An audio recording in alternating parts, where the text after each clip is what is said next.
hand over to Brian, sharing on Tradition 11. Cheers, Brian. Thank you, Chris. Thank you, David. Thank you, Amy. Anybody else in service? My name is Brian, and I'm an alcoholic. And so nice to be here. We've been doing this now for 11 weeks, 12 weeks, 12 weeks, 12 weeks. One more week to go on my session. So we're going to talk about Tradition 11 this evening. And because we did Tradition 12 at the start, we'll do a wee summary of it next week. And then I guess I'll just waffle for a while and then we'll wrap it up. So next week will be fun for me, as will this week. Tradition 11 is a nice, easy one. But it's also one where we get to sort of smash a few myths, which is always fun. Thanks to those faces who I'd never seen before and still keep continuing to come to this workshop. Most of them leave after week one. Most of them did leave after week one. For those of you who stayed on, thank you. And it's very, very good to have your support and your participation. Thank you for investing in Alcoholics Anonymous. Thank you for investing in the drunk who isn't born yet. Thank you for investing in the guy who hasn't met the girl who ultimately will conceive the child in the future, who becomes an alcoholic and gets to walk into a room or log on to a room that is there, running, working and efficient because we set it up that way. We'd be probably dead by then. But, they'll be thinking, were it not for those old geezers way back in 2025 doing this right, there wouldn't be a room for me to walk into. Is that fair enough? I guess the point that I like to make is we are, first of all, repairing the damage done by those who went before us, because they've made a right royal balls of the whole thing. I actually remember one time whenever I was at a service structure meeting in the first couple of years of our group, and they were just giving me a hard time, like they always did back then. And I remember saying to them, like, I don't know why you guys are giving me a hard time. I've only arrived. You guys ballsed it up. I'm just here to try and fix it. And, maybe that wasn't the most diplomatic thing to say, and it didn't really set us up to have a good, strong relationship moving forward with those people who I guess were trying their best. So don't take a leaf out of my book in that respect. But the point there, it is that we're sort of coming together here, huddling around this particular table. I'm hoping to be part of a renaissance, to be part of a movement of people who are members of Alcoholics Anonymous, who don't want to be a separate splinter group, who don't want to come up with new ideas, but who can see the value of holding on to the 12 points to secure AA's future, as they were once called, the 12 traditions of Alcoholics Anonymous, as they're now called, as being the weapons in our arsenal within this battle. Why not? It's what the founding members of Alcoholics Anonymous come up with whenever they made balls of it. We're not sort of, lying in the shadow of the first set of catastrophes within AA. Like, they didn't just write the traditions because Bill wanted to sell another book. They came up with the traditions because they were making mistakes. I guess some might say that the 12 traditions are the remedy to AA's 12 biggest mistakes at that point. That's certainly how I see them. And the interesting thing, though, is that the errors that they were making and the problems that they were suffering are the same as the ones that we are suffering today, which can be described in 3 words: lack of unity. So what we're trying to achieve with the 12 traditions is to unify around a common purpose as defined on page 17 of the big book. A bunch of guys with the same illness. I introduced myself with a bit of a stammer as being Brian the alcoholic. My friend Chris, who's the only one who's spoken at this meeting so far, also introduced himself as alcoholic. Anybody else, if they were to speak at these meetings, introduce themselves in the same way as me, because they are the same as me. We have one thing in common. If Laws, William, David, Pamela, John, Maria were to take alcohol into their system in any form, something would happen in both the mental and bodily sense that would make it virtually impossible for them to stop. If not, I don't know what you're doing here, but I presume that to be the case, because that's why we all arrived here, right?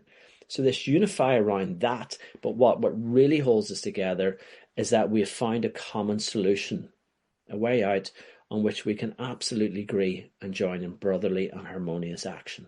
So here we are, a bunch of guys unifying around the book Alcoholics Anonymous and the program of recovery within, and taking action with that.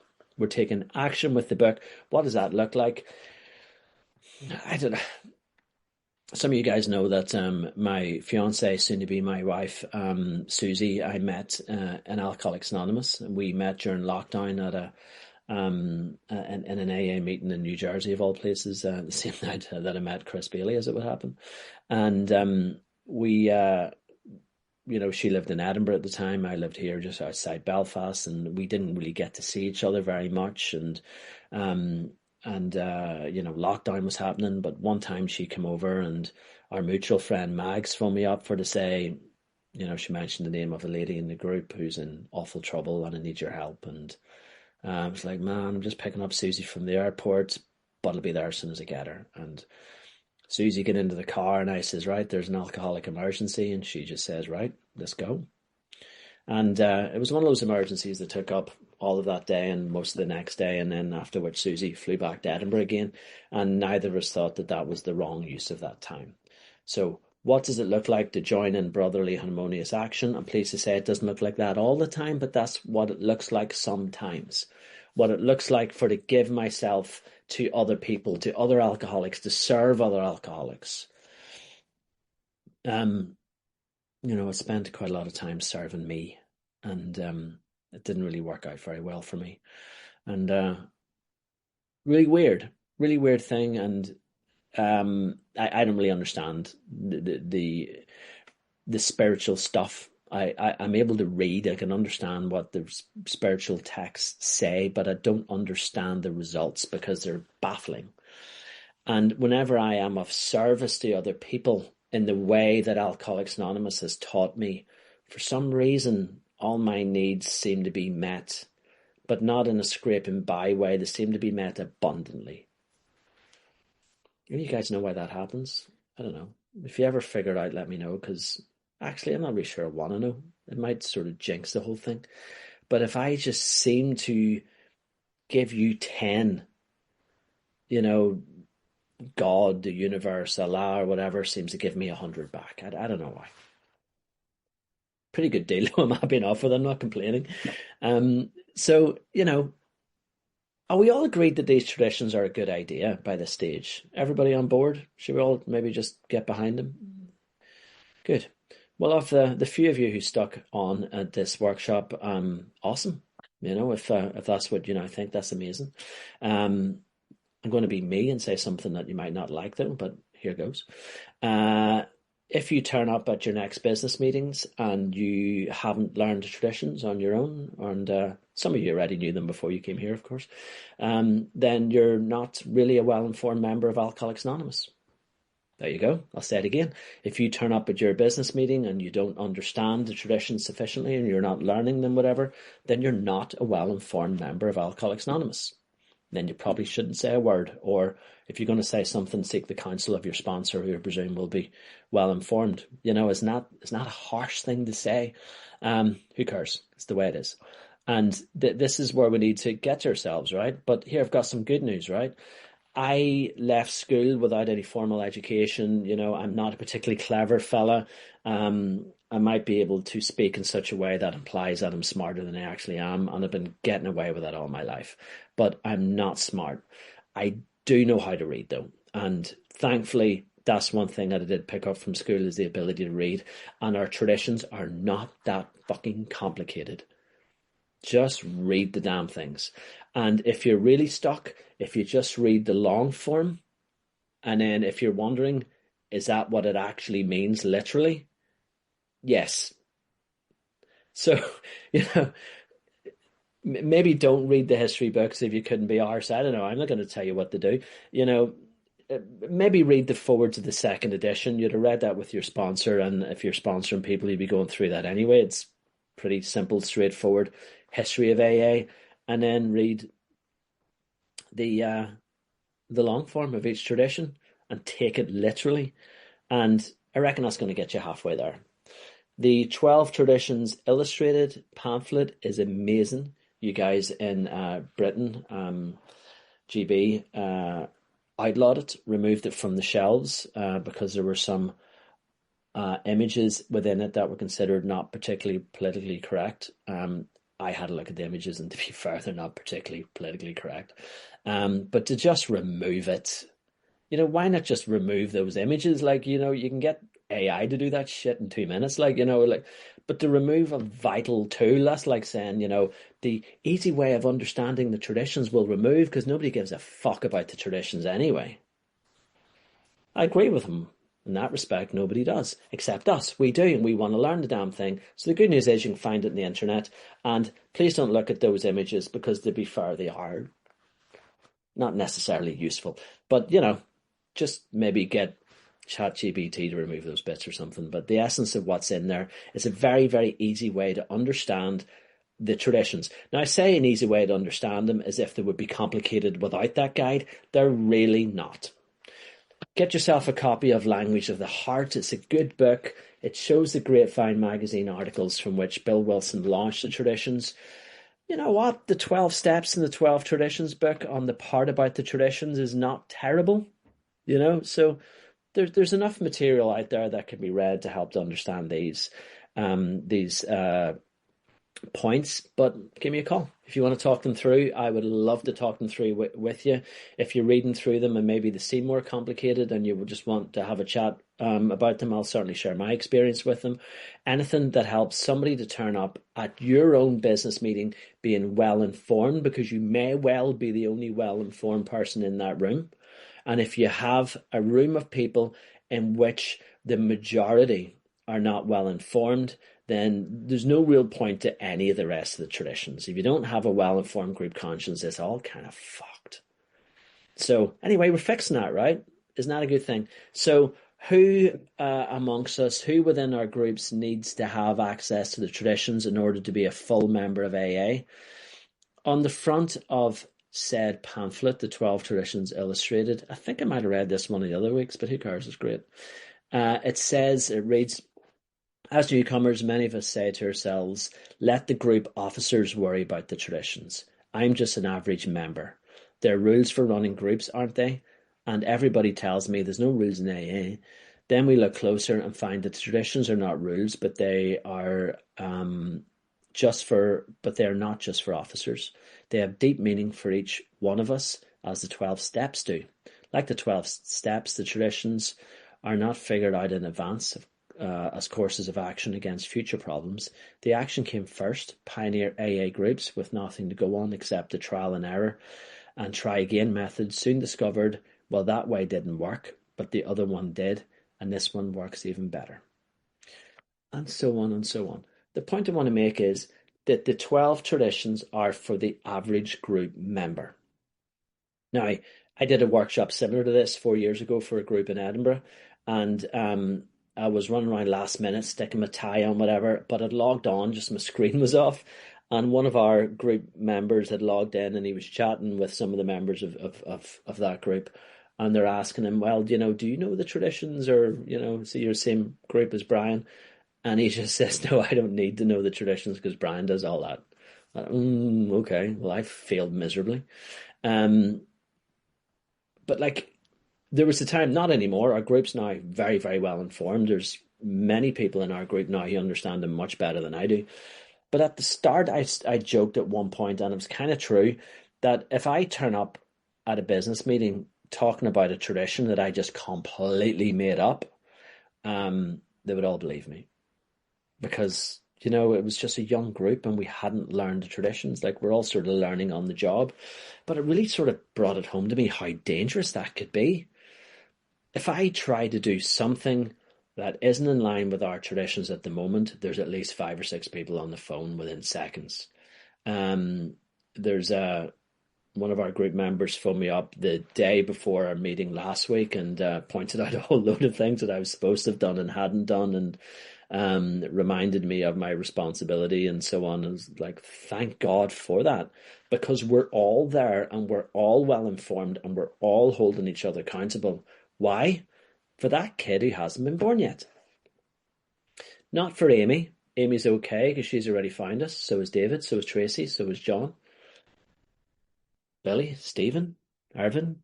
If I've left anybody out, it's not personal. I just don't want to say everybody because I'll be here all night. But the point being, we've already got it. We're preparing for the next raft of people. In fact, we're preparing for the raft that comes in after them. I normally do a bit of a recap here, don't I? But I don't really fancy it because we want to do a big recap next week, and traditional 11 is kind of beefy. So why don't we just get stuck into it? And Chris, sure, if I finish a wee bit earlier, I'm sure there's going to be loads and loads and loads of questions, and that's my favorite part of this anyway because it requires zero preparation. All right, so let's read the traditions at least in the tradition 11 in the short form and the long form. The short form reading: our public relations policy is based on attraction rather than promotion. We need always maintain personal anonymity at the level of press, radio, and films. The long form: our AA experience has taught us that our relations with the general public should be characterized by personal anonymity. We think AA ought to avoid sensational advertising. Our names and pictures as AA members ought not be broadcast, filmed, or publicly printed. Our public relations should be guided by the principle of attraction rather than promotion. There's never need to praise ourselves. We feel it better to let our friends recommend us. So I said earlier that if you just take that literally, it's probably going to make enough sense. And let me let you into a bit of a secret. That's all I've been doing for the last few weeks. I'm taking the long form, taking the first line, expanding on it, taking the second line, then expanding on it. That's it. It's just taking the long form literally, but they make me speak for half an hour, so I just have to put more waffle around it. But essentially that's all I'm doing. Like, there's nothing clever happening here. It's maybe just experience with the traditions has given me the confidence to read them literally. But they're no more literal now than they were whenever I first read them. I just didn't know that that's how to read them, if that makes sense. But anyway, let's do it again with this one. The first part of that refers to public relations. So what does that mean? I think it's important that we get this right, because you see that attraction rather than promotion thing. It's one of the things that I feel that I have to say in a sarcastic voice, attraction rather than promotion, because it's just said so many times out of context, and I've just heard it in the most bizarre with the most bizarre uses. But anyway, I won't do that tonight because I'm trying to be a gentleman for once. All right, so public relations essentially is how we communicate with the outside world. So we're looking here about personal anonymity. So it's how I communicate with the outside world as a member in AA. So how does AA communicate with the outside world, and how do I communicate with the outside world? Well, it says that it's done by personal anonymity, which is an interesting term, but let's expand on it from the original article that Bill Wilson launched into the world in the Grapevine magazine article in October 1948. Now, I'm reading from Language of the Heart, this version here. That's on page 91. I was going to read the first couple of paragraphs because I think it's relevant. So, Providence has been looking after the public relations of Alcoholics Anonymous. It can scarcely have been otherwise, though we are more than a dozen years old. Hardly a syllable of criticism or ridicule has ever been spoken of AA. Somehow we've been spared all the pains of medical and religious controversy, as we have good friends, both wet and dry, left and right. Like most societies, we are sometimes scandalous, but never yet in public. From all over the world, naught comes but keen sympathy and downright admiration. Our friends of the press and radio have outdone themselves. Anyone can see that we are in a fair way to be spoiled. Our reputation is already so much better than our actual character. Surely these phenomenal blessings must have deep purpose. Who doubts that this purpose wishes to let every alcoholic in the world know that AA is truly for him. Can he only want his liberation enough? Hence our message through public channels has never been seriously discoloured, nor has the searing breath of prejudice ever issued from anywhere. Good public relations are AA lifelines reaching out to the alcoholic who still does not know us. For years to come, our growth is sure to depend upon the strength and numbers of these lifelines. One serious public relations calamity could always turn thousands away from us to perish, a matter of life and death indeed. The future poses no greater problem or challenge to AA than how best to preserve a friendly and vital relation to all the world about us. Success will rest heavy upon the right principles, a wise vigilance, and the deepest personal responsibility on the part of every one of us. Nothing less will do, else our brother may again turn his face to the wall because we did not care enough. Oh, wow, wouldn't that be awful? On the part of every one of us is what it reads. This idea of remaining anonymous is something that always struck me as being odd. So I've been in business for most of my adult life, and I spend a lot of time and sometimes scandalous amounts of money ensuring that the business is positioned in such a way that people can see us and that they're aware of us. And if we do anything remotely interesting, we shout about it from the rooftops. Now, we're not in the saving of lives business. We're in a business that's incredibly dull by comparison. Alcoholics Anonymous, on the other hand, is in the saving of lives business. Now, there are quite a few celebrities who are members of Alcoholics Anonymous. We all know who they are. I'm not going to talk about them tonight. But why don't we get those guys to express their gratitude for AA by getting into the public domain and talking about the good work that we do and how we were able to pull them back from the gates of hell or insanity? Would not be a good thing. Would not be a really useful thing. Because to a marketeer like me, that makes absolute sense. And I couldn't, it took me so long to get my head around this particular tradition. And it's like I've said before, the purpose of the traditions is to protect you from me, because there's no part of this makes any sense to me, or at least it didn't.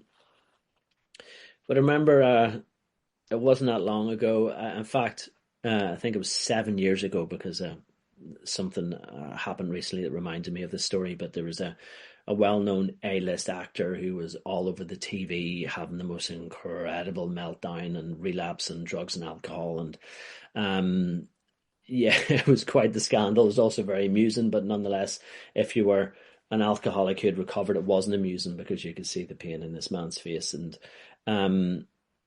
but it wasn't that long ago he was also making it known that he was a member of Alcoholics Anonymous. So to see this Alcoholics Anonymous success fall apart right across the whole of the news media was quite the shock. And I'm sure it wasn't helpful for the cause of Alcoholics Anonymous. You know, the perception being, well, AA must have let that guy down. And now we know that not to be true, because we know that the program can't do that if it's worked. But you can understand why the perception of the outside world can be different to what we know, because why would they think otherwise?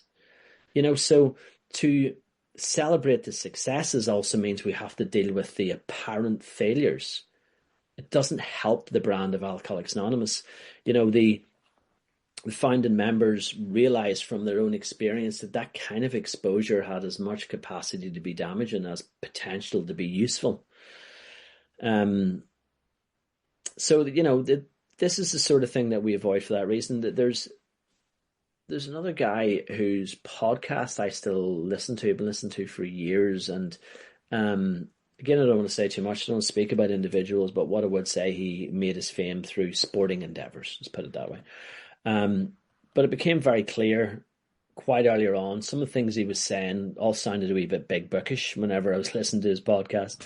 And he sort of has guests on within the health and well-being space that drifts into spirituality. And then, you know, anyway, he announced then on one of these things that he was a member of Alcoholics Anonymous, and here's a great bunch of lads, and I've been there for years, and it's all going well.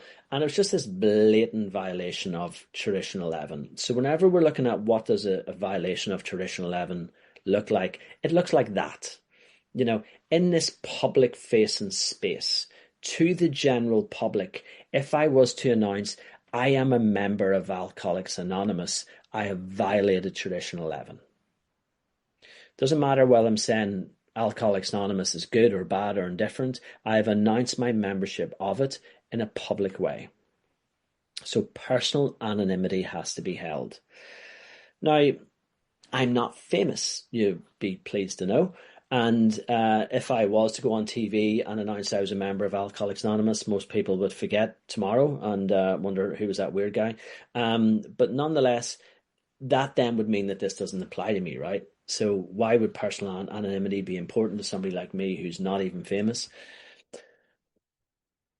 We live in a world in which we're all famous.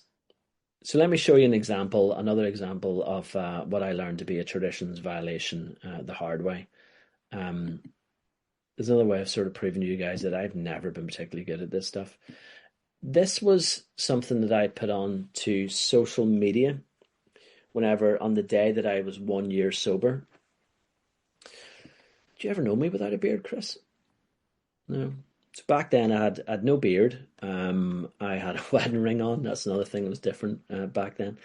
But I was 1 year sober. I was going to a meeting where you get like sobriety chips. And they gave me this one that said 1 year on it. I could not believe that I hadn't had a drink for 12 months. Like, that was insane. It was a miracle. I wanted to tell everyone. I wanted to boast about it. I was just overjoyed.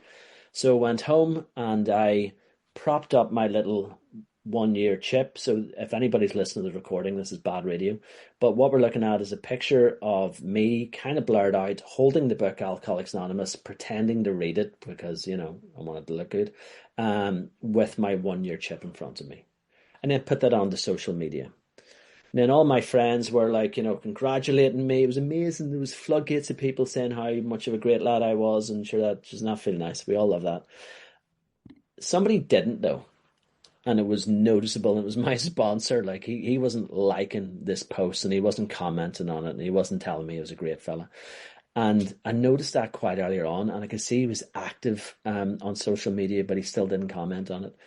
And then a couple of days went by, and he still hadn't mentioned anything. So then I started to smell a rat. And by this stage, I was really heavily studying the traditions for some things that were happening in our own group. So I went and dug out my notes on Tradition 11, and it just dawned on me that that was a massive traditions violation. I then spoke to the outside world and announced my membership of Alcoholics Anonymous in a form of a picture. Now, it's not that ambiguous. I didn't say, hey, everybody, I'm a member of Alcoholics Anonymous, but I made it so abundantly clear that I was. So what happens then whenever, I don't know, someone goes onto that same social media a few years later and I'm sitting there hammered, making a nuisance out of myself, and thankfully that wasn't to be my fate. But that kind of anonymity break was something that I fell foul of. That was a violation of Tradition 11, without a doubt. And I see some people now put things on that are slightly more ambiguous, maybe just like a number 7. And you go, why is that guy put a number 7 on? Like, we all know. And then the floodgates open of members of AA going, congratulations on your 7-year sobriety, whatever. And then, I'm not saying firmly that I believe those things to be violations, but I just avoid all of that now. I just don't go anywhere near it. I don't speak about anything that would point to my membership of Alcoholics Anonymous on social media. Isn't that mad? Like, we all have access to these massive public platforms now, which is a wonderful thing. And we're certainly able to use those platforms for AA, and methods I'll talk about in a while. But it also means that there's areas where I could fall foul of this very, very easily. Bill Wilson, I never knew him. He was dead long before my time, but he seemed like he was a bit of a showman. I'm sure he found this really, really difficult to resist. At one point, he was offered a Nobel Prize, which he declined because it would be a violation of Tradition 7 because of the public placing of his position. He was offered the front cover of Time magazine, His response to the Time magazine guys was, well, look, if you want to do an article on Alcoholics Anonymous, then you've got my full cooperation. But if you want to make it about me, then we just can't do that. It violates our 11th tradition. So does that mean that we just don't tell anyone? We go back into this kind of wrong perception of us being part of a secret society where we don't announce to the outside world who we are and what we do behind our creepy little rooms. Well, let's go to the 12 Traditions Illustrated pamphlet, the outlawed one. Let me see if I can just find the right page, bear with me. Where it reads,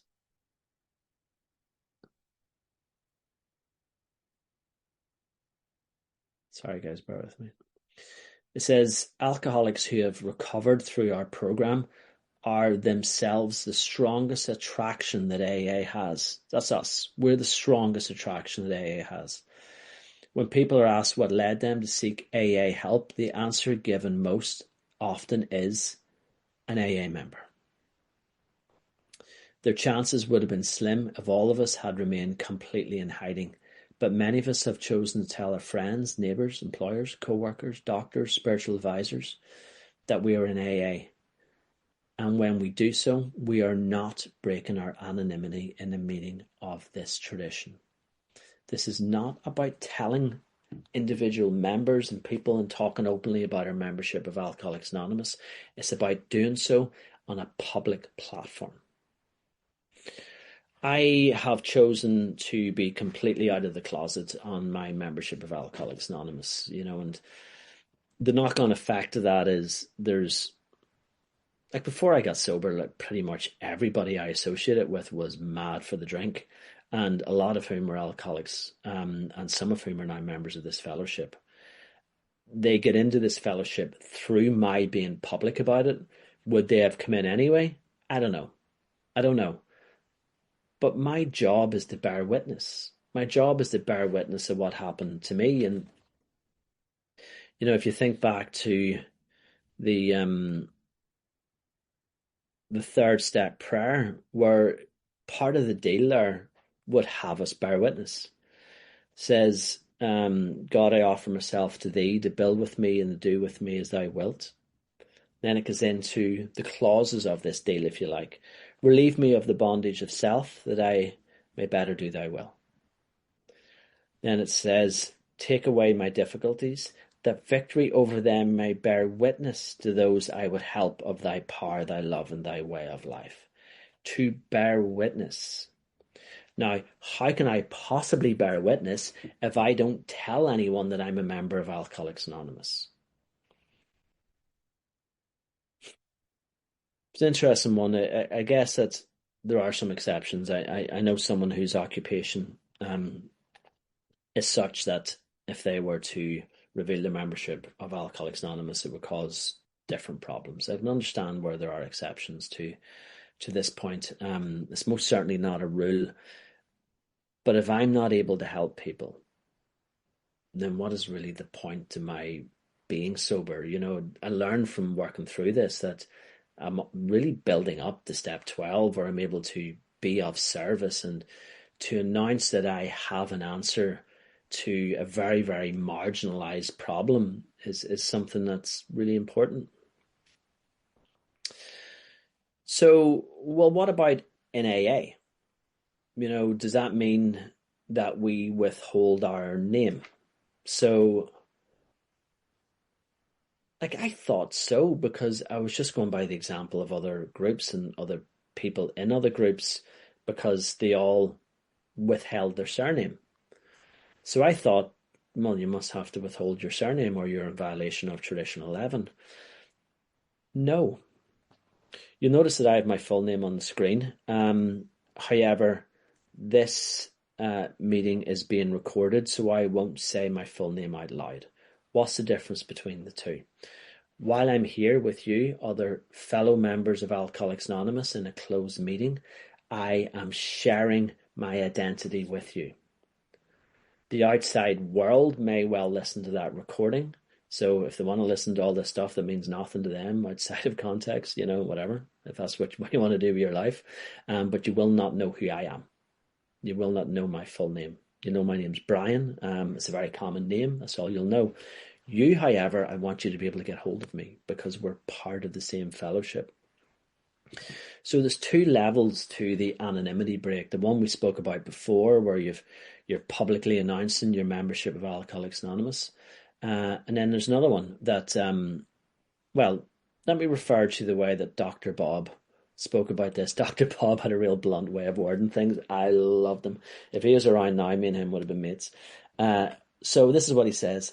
Since our tradition of anonymity designates the exact level where the line should be held, it must be obvious to anyone who can read and understand the English language that to maintain anonymity at any other level is definitely a violation of this tradition. He's a charismatic chap, isn't he? So if you can read English, you should understand it. What he goes on to say is the AA who hides his identity from his fellow AAs by using only a given name violates the tradition just as much as the AA who permits his name to appear in the press in connection with matters pertaining to AA. So the level has been set. The level has been set that if I'm talking in the press that I don't announce who I am, or if I'm in the TV or if I'm on the radio, I don't talk who I am. That's the level. Now you can go above the level or you can go below the level. Now if I'm going below the level within Alcoholics Anonymous, I am in violation of Tradition 11. But as I communicate with the outside world, I then withdraw my surname or anything that would point to my true identity. Hope that makes sense, and I think it's a relatively straightforward one. This share the love with each other, and this make sure we're there for each other, and we are acting like people within this fellowship. All right, the other point of this tradition that it looks at is advertising, and certainly the first group that I was a member of went absolutely bananas because somebody suggested to put an advert in a local paper, and it's like, oh my God, we don't advertise. Advertising would be a violation of Tradition 11, and it's what a lot of crap. Of course we advertise. We absolutely advertise. But what it talks about here is it says that we avoid sensational advertising. Now, what does it mean by that? Well, there's someone who I know who used to work within the marketing department of a well-known children's charity in the United Kingdom. And their TV adverts at the time would have things like a child's bedroom outside of which there's a menacing-looking adult. And it was implying that there's maybe something here that's sinister. It's very, very uncomfortable to watch, or maybe seeing a child with bruises or whatever, and where you can see the child's been physically harmed, it's horrendous. Very, very sensational though. So that's the kind of thing we avoid. Like, we're not going to show like a drink driving scene with a guy hanging out with a bottle of whiskey in his hand or whatever. Now, that same charity has since brought in a policy of we avoid sensational advertising, and they instead talk about the positive effects of the work that they do. Now, Alcoholics Anonymous has always had that position. We advertise for sure. And at one point in Ulster Intergroup, there's an advert on the TV, something that I was very, very supportive of, because the type of advert was such that it gave the information of what it is that we do and how to find us. That's it. That's all we do. We just make our presence known. We make it known, like if you have an issue with alcohol, we're here to help. I guess what sort of concerns me is, and I wonder, is it as a result of the misunderstanding of this tradition, that the method of advertising that we all favour these days is advertising on the internet and through social media and so on. And, we just fall very, very short of this. A guy typed in to my phone there before the meeting started, trouble with alcohol, Belfast. And I'm scrolling and scrolling, and then I go on to the next page, and I'm scrolling and scrolling. I went through 14 pages of scrolling before I seen Alcoholics Anonymous Ireland. See if you have something that you don't want your wife to find and you want to hide it somewhere where nobody will ever see it, stick it on the second page of a Google search. Nobody will find it there. Alcoholics Anonymous, at this present moment, is not even on the second page of a Google search. It's just so heavily, like we just don't invest in that sufficiently. We need to be there for people. Not only do we advertise, we need to get fucking better at it. You know, we can avoid sensational advertising using this medium. I'm so sick to the back teeth. I remember whenever we first went online, we then started playing around with Facebook and what we could do and different Facebook methods of reaching out, whatever, and the service structure. We're going, oh, there's them idiots again. Now they're messing around with social media. I'm sick of people telling us that we can't do things. You know, and if you want to call me up sometime for what little I know, I'm not going to say we can't do something. I'll show you my experience of how we find safe ways to use these technologies in order to do things. We want guidance on how to use the technology safely rather than to be told that we can't do it. The technology's there. These are tools that we should be exploiting and using to our advantage. This term attraction rather than promotion, I want to finish in this, Chris, because I don't know, I had a feeling I was going to finish early. Maybe I've waffled on a bit more than I thought I would. You know, what does it mean by attraction rather than promotion? And again, you know, from my own experience being in various groups, you know, and folks would say you need to tone down what you're saying because you need to make it more attractive, traditional 11, attraction rather than promotion, whatever. Like, it's not what it means. Like, we don't dull down the program of Alcoholics Anonymous because we want it to sound pretty. You know, in what way are we attractive, Chris? In what way are we attractive, David? You know, is it because like I bothered to wear a tie today? Is it because we say nice things whenever people come in? The forward to the second edition, Roman numerals 20, where it reads, while our internal difficulties of the adolescent period were being ironed out, our public acceptance of AA grew by leaps and bounds. Why? For this, there were two principal reasons. Number one, the large number of recoveries, and number two, reunited homes. If you want your group to be attractive, do the fucking work and get results.